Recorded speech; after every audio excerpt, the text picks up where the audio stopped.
मुरंबा मालिकेच्या आजच्या भागामध्ये आपण पाहणार आहोत डायनिंग टेबलवर आता रमा, सीमा आणि त्याचसोबत पार्वती आजी बसलेली असते। सीमाला रमाच्या हातचं जेवण खूपच आवडलेलं असतं आणि म्हणूनच सीमा रमाच्या जेवणाचं कौतुक करत असते आणि तिला म्हणत असते की जेवण खूपच छान झालं आहे। आणि असं बोलून ती आता म्हणू लागते की खरंच ना, आज कित्येक दिवसांनी तुझ्यामुळे घरात आनंद आलेला आहे। आणि त्याच वेळेला आता या सगळ्या गोष्टी तर होतच असतात, पण पुढे आता पाहायला मिळतं इरावतीने ज्या पद्धतीने ठरवलेलं असतं की हे घर सोडून जायचं आणि त्याचसाठी तिने पूर्ण जबरदस्त तयारीसुद्धा केलेली असते। बॅग वगैरे भरून ती आता खाली येते आणि त्याचसोबत तिच्याबरोबर असणारी सगळी मंडळी तीसुद्धा खाली आलेली असतात आणि आता असं दाखवायचं असतं की चला आम्ही जे आहोत ना ते आता बाहेर पडत आहोत, आम्हाला नाही थांबायचं। आणि म्हणूनच तिने आता सगळ्यांना हाका मारून बोलवून घेतलेलं असतं। पण याचा सीमाला, रमाला, त्याचसोबत पार्वती आजीला काही फरक पडत नसतो। पण इकडे मात्र रमा इग्नोरही करत असते व रमाला ती म्हणत असते की तुला तर आता मजा येत असेल ना, मी हे घर सोडून जाते म्हटल्यावर। त्यावर आता रमाही तिला म्हणते की मी काही तुम्हाला घर सोडून जायला सांगितलं नाही आहे, तुमच्या मर्जीने तुम्ही जाताय, त्यामुळे मला उगाच यामध्ये खेचू नका। पार्वती आजीसुद्धा हे सगळं बघत असते। तर त्याच वेळेला आता इकडे अक्षय जो आहे तो मात्र आता म्हणत असतो की कुठे चालली साध्या तू, काही गरज नाही कुठे जायची, मी सांगितले ना तुला इथेच राहायचं आहे। पण नाही, ही जर बाई या घरात राहणार असेल तर मी काही या घरात राहू शकत नाही, असं देखील आता इरावतीनं म्हटलेलं असतं। पण अक्षय म्हणतो जर तू असंच करणार असशील ना आणि तुम्ही सगळीजणं घर सोडून जाणार असाल ना तर मलासुद्धा मग या घरात राहायचं नाही आहे, मी सुद्धा तुझ्यासोबत येतो, आपण जाऊया घराबाहेर, असं देखील आता म्हटलं जात असतं। पण या सगळ्याचा ना रमावर काहीच परिणाम होत नाही। त्यांना असं वाटत असतं की रमा कुठेतरी माघार घेईल किंवा अक्षयही थांबेल, पण अक्षय स्वतःच घराबाहेर पडायला निघालेला असतो। इकडे मात्र आता जी तारा असते ना तिचं व्यवस्थित लक्ष असतं, तिकडे तिकडे पाहत असते। तिला असं वाटत असतं की झालं, आता होतोय आमचा प्लॅन फ्लॉप, आणि म्हणूनच ती आता अशी बोलत असते। तर दुसरीकडे मात्र आता पाहायला मिळतं रमा मात्र स्वतःचं जेवण वगैरे वाढून घेत असते। तर अक्षय जो आहे तो म्हणत असतो की नाही, मी एक काम करतो, मी सुद्धा तुमच्यासोबत येतो, कारण या घरात आता मलाही राहायचं नाही आहे, मी हे घर सोडून जातो। मग काय, चला। आणि त्याचसोबत तो आता जे आहे ना तो सगळ्यांनाच तयार करत असतो, म्हणजेच आता तो सगळ्यांनाही सांगतो की चला आपण जाऊया, कारण इथे जास्त वेळ आता थांबायचं नाही आहे, उशीर होईल उगाचचा। आणि त्याच वेळेला आता सीमासुद्धा जेवत असते। सीमा छान अशी जेवायला बसलेली असते, रमाच्या हातचं इतके दिवसांनी तिला खायला भेटत असतं, स्वतः रमाही तिला भरवत असते। पण इथे इरावतीची नाटकं सुरू होतात ना, इरावतीला आता काही झालं तरीसुद्धा मुद्दामून हे सगळं करायचं असतं आणि त्याचसाठी तिनेही प्लॅनिंग केलेले असतात। तर दुसरीकडे मात्र आता हे सगळं जे काही प्लॅनिंग असतं ते मुद्दामून तिने ठरवून केलेलं असतं, पण ते सगळं प्लॅनिंग ना आता रमाने उधळून लावलेलं असतं। तर ते कशा पद्धतीने, म्हणजे अक्षय जो आहे तो सुद्धा इरावतीसोबत घर सोडून जायला तयार असतो। तो म्हणत असतो की मला सुद्धा आता थांबायचं नाही आहे, जर ही बाई इथे थांबणार असेल तर। मग इकडे काय, पार्थही खुश होतो की म्हणजे त्यांचा प्लॅन होता की अक्षय आपल्यासोबत घर सोडून येईल। मग इथे जी आहे ती रमा जी आहे ती म्हणत असते की तुम्हालाही जायचं आहे का यांच्यासोबत, जा ना, मी कुठे काय अडवले, पण मी काही इथून जाणार नाही आहे, कारण हे घर माझं आहे आणि ह्या घरातून मी जराही हलणार नाही, असं तिने ठणकावून सांगितलेलं असतं। पण दुसरीकडे जे आहे ते आता अक्षय जो आहे तो सीमाला सुद्धा म्हणतो की चल आई, आपल्याला आता निघायला हवं, पटकन आवर सगळी कामंही। पण आता सीमाने आता पूर्ण घर जे आहे ते पूर्ण डोक्यावर घेतलेलं असतं आणि ती सरळ सांगून टाकते की नाही, मला कुठेही यायचं नाही आहे, असं देखील ती म्हणते। आता तिने एवढं सगळं म्हटल्यानंतर आता तिला समजवायचा आणि हे करायचा विचार ना अक्षय करत असतो, पण आता अक्षयचं तिला काहीसुद्धा ऐकून घ्यायचं नसतं। ती सरळ आता अक्षयला सांगते की नको, मला कोणत्याही गोष्टी तू सांगू नकोस, मी हे घर सोडून कुठेही जाणार नाही आहे, असं बोलून ती आता कांगावा करू लागते। त्याच वेळेला मग आता अक्षय हिलाही पार्वती आजी समजावते आणि म्हणते की अरे ती आता कुठे या सगळ्यातून बाहेर येते आणि उगाच तू आता हे घर सोडून जायचे म्हणून तिला कशाला त्रास देतोय, नकोच देऊच नाही हा त्रास एवढा सगळा तिला, असं देखील आता म्हटलं जात असतं। मग काय, अक्षय जागेवरनं उठतो आणि तो आता म्हणत असतो की यावर ना मी काहीतरी सोल्युशन काढतो, बघतो काही सोल्युशन सापडतंय का, आणि असा विचार करून तो उठत असतो। मग काय, इरावतीच्या लक्षात येतं की आता अक्षय काही घर सोडून येणार नाही, कारण पार्वती आजीने तो प्लॅनिंग जो आहे तो फ्लॉप केलेला आहे. मग आता काय करायचं असे विचार ना त्याच्या डोक्यामध्ये येत असतात. आणि त्याच वेळेला आता ती म्हणत असते की आरोही ना ट्रिपसाठी बाहेर गेलेली आहे. बरोबर अक्षय, आपल्याला निघायचंच आहे हे घर सोडून, पण आपण ना उद्या निघूया, कारण माझा सुद्धा पाऊल आता बाहेर पडणार नाही, कारण आरोही एकटीच आहे आणि ती एकटी असली की ही त्यावर चान्स मारणार, म्हणजेच ही जी आहे ती आरोहीवर हक्क दाखवणार. आणि आरोहीला आपण इतके दिवस सांभाळलं आहे, तर मला असं वाटतं की आरोहीला आपण आपल्याबरोबर घेऊन जाऊया. आणि त्याचसाठी माझ्या डोक्यात असं येतं आहे की आपण ना लगेच माघार घेऊया नको. मी एक काम करते, ही बॅग वगैरे मी ठेवते, आपण सगळीजणं उद्या जाऊया, आरोहीला घेऊया आणि मग आरोही ही माझी मुलगी आहे आणि त्यावर माझाही अधिकार आहे, असं देखील रमा आता बोलत असते. पण अक्षयला सुद्धा आता इरावतीचं बोलणं पटलेलं असतं. तो सुद्धा विचार करतो की बरोबर एकतर्फी विचार करून चालणार नाही, कारण आरोही ट्रिपला गेलेली आहे. आरोही जेव्हा ट्रिपवरून येईल तेव्हा पुन्हा प्रॉब्लेम होईल. आणि त्याचसाठी आता विचार सुरू असतो की आपण एक काम करूया, आपण तिथेच थांबूया आणि त्यानंतर आरोहीला घेऊन निघूया. मग काय, इथे रमा जी आहे ती इरावतीची चाल ओळखते आणि ती आता इरावतीला म्हणते की तुम्हाला वाटत असेल की मला काही गोष्टी कळत नाही आहेत, पण मला सगळ्या गोष्टी कळत आहेत, तुमचं काय चाललं आहे आणि काय नाही ते. म्हणूनच ना मी सगळ्या गोष्टी लक्षात ठेवून हाच विचार केलेला आहे की तुम्हाला घर सोडून जायचंच नव्हतं, तर ही गुगली वगैरे टाकायची काही गरज नव्हती, असं देखील तिनं आता म्हटलेलं असतं. मग काय, जेव्हा या सगळ्या गोष्टी ती बोलून दाखवते ना, तेव्हा मात्र आता अक्षय म्हणत असतो की मी काही झालं ना तरी नाही उद्यापर्यंत तुझ्या तोंडावर पैसे फेकले आणि हे घर सोडून गेलो ना तर बघ, कारण का आता ना नाही राहायचं आहे, कारण ह्या घरावर तुझा हक्क आहे ना, तू सांगतेस नाही की घर तुझं आहे, मग या घरात नाही तर क्षणही थांबायचं नाही आहे, उद्याच आम्ही हे घर सोडून जातो आणि नोकरीवर सुद्धा मी लाथ मारतोय, असं देखील अक्षय आता रमाला बोलू लागतो. आणि तसं बोलून तो तिकडनं निघून जातो. पण आता रमा जी आहे ना ती इरावतीला चांगलीच अद्दल घडवते आणि म्हणत असते की तुम्हाला एवढंच जायचं होतं तर निघून जायचं होतं ना, कशाला उगाच माझ्या मुलीला टार्गेट केलं, तुम्हाला काही फरक पडतच नाही का, असं देखील ती आता म्हणत असते. आणि त्याच वेळेला आता इरावतीला रमानं चॅलेंज लावलेलं असतं की काही झालं ना तरीसुद्धा मी आहे आणि तुम्ही आहात, कारण काही झालं तरीसुद्धा मी माझ्या मुलीला तुमच्यापर्यंत सोडणार नाही आहे, कारण माझी मुलगी माझ्यासाठी एकदम ग्रेट आहे आणि त्या मुलीसाठी मी काहीसुद्धा करायला तयार आहे, असं देखील तिने आता म्हटलेलं असतं. काय इरावती म्हणते की आरोहीला घेतल्याशिवाय मी हिकडनं जात नसते. मग इरावती आणि रमामध्ये चॅलेंज लागतं की काही झालं ना तरीसुद्धा आता आरोहीला मी घेऊन राहणारच आणि अक्षयला तुझ्यापासून कसं वेगळं करते ना ते बघतच बस, असं देखील आता म्हटलेलं असतं. मग काय, या सगळ्या गोष्टी ज्या आहेत ना त्या व्यवस्थितपणे ठरलेल्या असतात. मग आता इरावती आणि रमामध्ये चॅलेंज लागतं की आरोहीला सगळ्यात आधी आम्ही घेणार आणि बाहेर पडणार, मग अक्षयही आमच्यासोबत बाहेर पडेल, मग तर बघ कशी मजा येते ते, असं देखील तिने म्हटलेलं असतं. मग काय, आता रमा विचार करते की जर आरोही ह्यांच्याकडे गेली तर आरोही आणि अक्षय घराच्या बाहेर पडू शकतात, या इरावतीच्या नादाला लागून, म्हणून तिने ना हे चॅलेंजसुद्धा स्वीकारलेलं असतं. ती इरावतीला म्हणते की ठीक आहे, तुझं हे चॅलेंज स्वीकारायला तयार आहे, पण ह्या चॅलेंजमध्ये तू हरलीस तर तुला एकटीला या घराबाहेर पडावं लागेल, इतकंसुद्धा लक्षात ठेव, असं देखील म्हटलेलं असतं. मग काय, रमाने अशी गुगली टाकल्यानंतर आता लगेचच ती घाबरते आणि म्हणते की हो ठीक आहे ना, चालेल ना, पण मी आरोहीला घेऊनच या घराबाहेर पडेन, असं ती आता म्हणू लागते. त्याच वेळेला आता रमा, पार्वती आजी आणि त्याचसोबत सीमा या रूममध्ये बसलेल्या असतात आणि त्या आता चर्चा करत असतात. खरं तर त्यांना आता हेच कळत नसतं की कसं काय करावं, पण सीमा जी आहे ना ती मात्र सगळ्यांना स्ट्रॉंग करत असते. म्हणजेच सीमा जी आहे ती आता सगळ्यांना सांगत असते की तुम्ही काळजी करू नका, सगळं काही ठीक होणार आहे.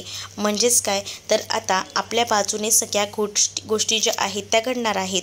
तर सीमा असं म्हणून त्या रमाला सुद्धा सावरत असते. रमाला म्हणत असते की आता रडायची वेळ ना त्यांची आहे, आपली नाही, त्यामुळे असं रडायचं नाही. आणि त्यामुळे आता तिला समजावत असते, पण उद्याचं काय, उद्या काय करायचं आहे, काही झालं ना तरीसुद्धा आपल्यालाच ही स्पर्धा जी आहे ती जिंकायची आहे, आरोहीला आपल्या बाजूने वळवायचं आहे. मग त्यासाठी आपल्याला काय करावं लागेल, नाहीतर बाहेरच्या बाहेर जर इरावतीने आरोहीला घेतलं आणि ही लोक अक्षयसोबत घर सोडून गेली तर मग काय करायचं. पण त्यासाठी रमाने प्लॅनिंगही केलेलं असतं. रमा आता म्हणत असते की त्याचं टेन्शन नाही, माझ्या डोक्यात एक चांगलीच शक्कल आहे आणि तीच शक्कल मी आता वापरणार आहे, असं देखील ती आता सांगू लागते. आणि तिचं जे काही प्लॅनिंग असतं ना ते तिला पार्वती आजी आणि सीमाला सांगायचं असतं आणि त्यासाठी ती आता तयारही असते. आणि त्याचबरोबर ती आता म्हणत असते की सगळ्या काही गोष्टी ज्या आहेत ना एकदम परफेक्ट व्हायला हव्यात आणि मलाही तसं वाटतं. आणि त्याच वेळेला आता ती सगळं प्लॅनिंग सांगायला जाणार असते, म्हणूनच दार लावून घेते की कोणी येऊन दारामध्ये ऐकू नये असाच तिचा हेतू असतो. मग काय ती आता दार वगैरे लावून घेते, पण त्यांचं लक्ष नसतं की खिडकीवर पार्थ आहे. तो मुद्दामून ना खिडकीवर पार्थ आता थांबलेला असतो आणि पार्थ जेव्हा तिथे थांबतो तेव्हा आता तो या सगळ्याचा शोध घेत असतो की तिथे काय चाललंय काय नाही. आणि तो ना मोबाईलमध्ये त्याचा व्हिडिओही बनवत असतो. रमाने जरी दार लावलेलं असलं तरीसुद्धा पार्थ आता खिडकीमधून या सगळ्याचा व्हिडिओ बनवतो आणि तो आता तो व्हिडिओ त्या इरावतीला पाठवणार असतो, कारण नक्कीच काय प्लॅनिंग चाललेलं आहे हे त्यांना जाणून घ्यायचं असतं आणि त्याचसाठी हे सगळं षडयंत्र आता तिने रचलेलं असतं. तर त्याच वेळेला आता रमाने जे काही प्लॅनिंग केलेलं असतं ते आता रमा सांगू लागते. म्हणजेच रमाचं प्लॅनिंग असं असतं की आपण ना इरावती जे काही ठरवते म्हणजे अक्षयला घेऊन घराबाहेर पडायचं, पण ते मी होऊ देणार नाही आहे. म्हणजेच उद्या ना आरोहीची बस 10 वाजता येणार आहे स्कूलजवळ, पण मी मुद्दामून काहीतरी कारण सांगणार आहे आणि ती बस जी आहे ना ती असं सांगणार आहे की ती बस 1 वाजता येणार आहे, पण बस खरं तर 10 वाजताच येणार आहे. पण मी साईना सगळे इन्स्ट्रक्शन देऊन ठेवले आहेत की आधीच आरोहीला आपल्याकडे सेफ ठेवायचं, म्हणजे आरोही ह्यांना एकदा का भेटली नाही, आरोही डायरेक्ट आपल्या हातात आली तर मग ही लोक काहीसुद्धा करू शकणार नाही आहेत. या सगळ्या गोष्टी जेव्हा इथे रमा बोलत असते तेव्हा मात्र तिकडे त्या सगळ्या गोष्टी इरावतीसुद्धा त्या मोबाईलद्वारे ऐकत असते. आणि मग काय या सगळ्या गोष्टींचं रमाचं जे काही प्लॅनिंग असतं ते सुद्धा आता इकडे असणाऱ्या या इरावतीला कळलेलं असतं. मग काय इरावती जेव्हा हे सगळं प्लॅनिंग ऐकते तेव्हा मात्र आता ती विचार करते, अच्छा ही अशी शाळा आहे तर. मात्र आता पार्वती आजी रमाच्या या वागण्याचं खूपच जास्त कौतुक करू लागतात आणि त्या म्हणत असतात की खरंच ना जबरदस्त आयडिया तू केलेली आहेस. दुसरीकडे आता मालविका म्हणत असते की आता काय करायचं आहे मला खरंच कळत नाही आहे. म्हणजे आपण जे आहे ते ऐकले सगळं, तिनं काय म्हटलं आहे, मग यावर आपण काय करायचं आहे. तिने तर सांगितले तिचं जे काही प्लॅनिंग आहे ते, मग आपण काय करूया यावर मालविका इरावतीला विचारते. तर इरावती म्हणते की तिने तर तिचं प्लॅनिंग आपल्यापर्यंत पोहोचवले. ती इतकी मूर्ख आहे ना, तिला असं वाटत असेल की आपल्याला याबद्दल काहीच कळत नाही आहे, पण आपणही तितकेच हुशार आहोत. आपल्याला आता सगळ्या गोष्टी कळल्यात. उद्या नाही ना माझ्या पद्धतीने प्लॅनिंग केलं आणि या रमालाच घराबाहेर काढलं तर माझं नाव देखील इरावती मी लावणार नाही. तिला असं वाटत असेल की मी या घरातून निघून जाईल, पण तसं होणार नाही. तिलाच मी या घरातून बाहेर हकलवून देईल असं देखील तिने आता म्हटलेलं असतं. त्याच वेळेला आता इथे असणारी जी मालविका असते ती म्हणत असते मग नक्की काय करायचा विचार केला आहे. तर मालविकाला आता म्युटेडमध्ये तो प्लॅन ती सांगू लागते आणि इरावती म्हणत असते की आता बघ मी अशा पद्धतीने करणार आहे. मग त्यासाठी मालविका म्हणते आपल्याला घराबाहेर पडावं लागेल का, पण नाही आपण का घराबाहेर पडायचं. आपण जर घराबाहेर पडलो तर डायरेक्टली डाऊट आपल्यावर येणार आणि म्हणूनच डाऊट नाही आला पाहिजे. यासाठी तर मी म्हणते आपण घरात राहायचं आणि नामाने राहायचं की आपल्याला याबद्दल काहीच माहीत नाही, पण आहे ना बाहेर डाव आपल्या पद्धतीने खेळला जाईल आणि तेव्हा ना एवढा मोठा भडका उडेल ना की या रमाला या घरामध्येच काय अक्षय तिच्या डोळ्याच्या समोरही उभं करायला तयार होणार नाही असं देखील आता म्हटलं जात असतं. मग काय या सगळ्या गोष्टी ऐकूनच ना ताराला सुद्धा खूप जास्त आनंद होतो. तारा म्हणते परफेक्ट प्लॅनिंग केलेस बघ ग्रामी, तू इतकं भारी डोकं तुझं कसं काय चालू शकतो. या सगळ्यामध्ये ना आपण या घरात राहू आणि ती मूर्ख रमा या घरातून बाहेर निघून जाईल असं देखील आता ती तारा इरावतीला बोलत असते. खरं तर बहुतेक मला असं वाटतंय हा पूर्ण प्लॅन म्युटेड दाखवला असला तरी हा प्लॅन असा असू शकतो की इरावतीने ना या आरोहीला किडनॅप केलं तर अक्षय या सगळ्याचा डाव जो आहे तो रमावरच घेईल असा देखील संशय मला आहे. प्रेक्षकांनो तुम्हाला काय वाटतं मला कमेंटमध्ये सांगा, कारण इरावतीने एवढं प्लॅनिंग केलेलं आहे याचा अर्थ तिने एक भडका उडवायचं ठरवले. याचा अर्थ हाच असू शकतो की तिने अक्षय आणि रमामध्ये भांडणं लावण्यासाठी ही सगळी षडयंत्र रचलेली आहेत. पण आता इरावतीने हा जो काही प्लॅनिंग केलेला असतो त्यामुळे आता इरावती जी आहे ती खूपच जास्त खुश असते आणि ती विचार करत असते की चला फायनली आपल्याला ज्या गोष्टी हव्या आहेत त्या गोष्टी आपल्या पद्धतीने घडतायत आणि तशाच घडायला हव्यात. उद्या खरी मजा येणार आहे.